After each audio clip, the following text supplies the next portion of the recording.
보다 높은 곳을 향하여. 1.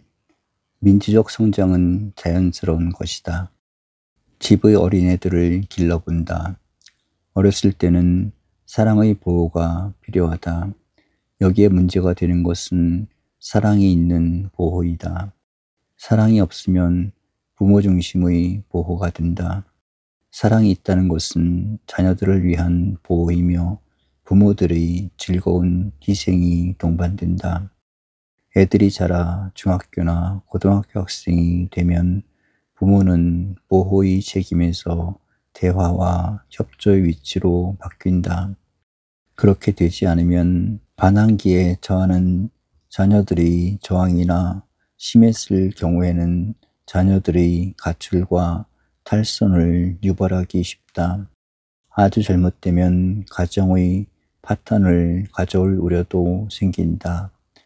자녀들이 고등학교를 나와 사회로 진출하거나 대학에 가면 지혜로운 부모들은 자녀들의 인격과 능력을 기꺼이 인정해준다. 어렸을 때는 자녀들이 손목을 잡아주던 부모가 소년기의 자녀들과는 같은 위치에서 즐거운 동반자가 되어준다. 그러나 아들, 딸들이 청년기에 접어들 때는 부모는 반드시 뒷자리로 자신의 위치를 바꾸는 것이 좋다. 자녀들이 질문을 해왔을 때는 상대역이 될 수 있어도 명령이나 지시는 필요 없으며 또 내려서도 안 된다. 실수가 있더라도 스스로의 반성과 판단에서 자력으로 고쳐나가야 한다. 특히 부모의 입장에서 삼가야 할 점이 있다. 나보다 유능해진 아들, 딸들을 언제까지나 손밑에 놓아두거나 간섭하려고 하는 자세이다. 그렇게 되면 부모는 정도를 이탈하게 되며 가정의 성장과 발전은 중단된다. 자녀들과의 불화가 가정의 파국을 초래할 수도 있다. 사회의 민주적 성장도 마찬가지일 것이다. 교육자는 학교에서 이 순조로운 원리를 어긋내서는 안 된다. 기업의 책임자들도 이 성장의 질서를 흩뜨려서는 안 된다. 스승의 입장에서 보면 학생들과 후배들은 여전히 어려 보인다. 그러나 그들은 더 좋은 노력을 얼마든지 할 수가 있다. 정치도 비슷하다. 지도적 위치에 있는 기성인들은 언제나 성장하는 국민의 입장을 사랑으로 지켜보아야 한다. 다 자란 국민들을 언제까지나 어린아이 취급을 할 수는 없다. 특히 내 생각과 다르다고 해서 국민들의 요청과 판단을 억압해서는 안 된다. 우리가 공산주의 국가나 독재사회를 경계하는 이유가 여기에 있다. 공산주의자들은 이데올로기를 앞장세워 성장한 국민들의 자율적 성장을 저해한다. 독재사회는 이미 얻어놓은 지위와 권력을 확보, 연장하기 위해 국민들의 성장을 억압하는 과오를 범한다. 이제 우리와 같은 중진사회를 향하고 있는 처지에서는 국민들의 건전한 성장과 정부의 지혜로운 협조가 동시에 이루어져야 한다. 민주주의란 관이 주가 아니고 민이 주인이라는 뜻이다. 그러기 위해서는 부모보다 유능한 자녀가 되어야 하듯이 국민도 성장한 사회의 주인공이 될 수 있도록 성실한 성장을 거듭하지 않으면 안 된다. 2. 권리와 의무는 공존해야 한다. 79년 늦봄이었다.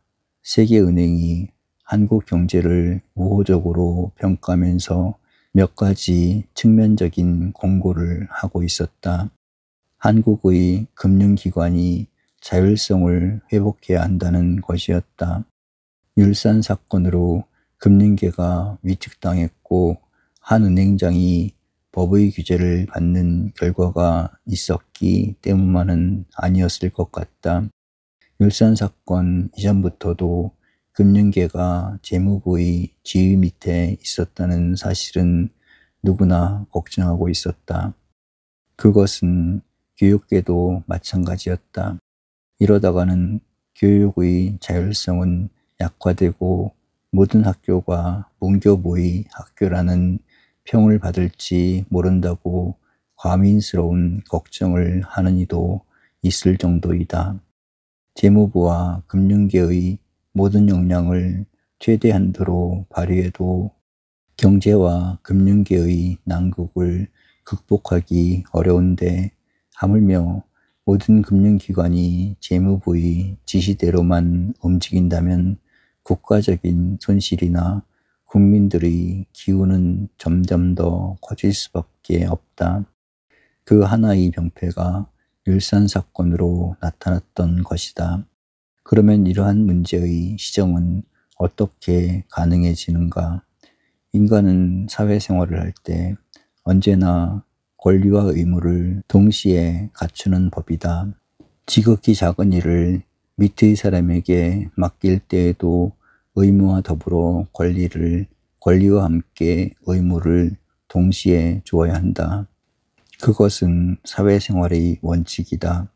새가 두 날개를 갖고 날아가는 것과 같은 원칙이다.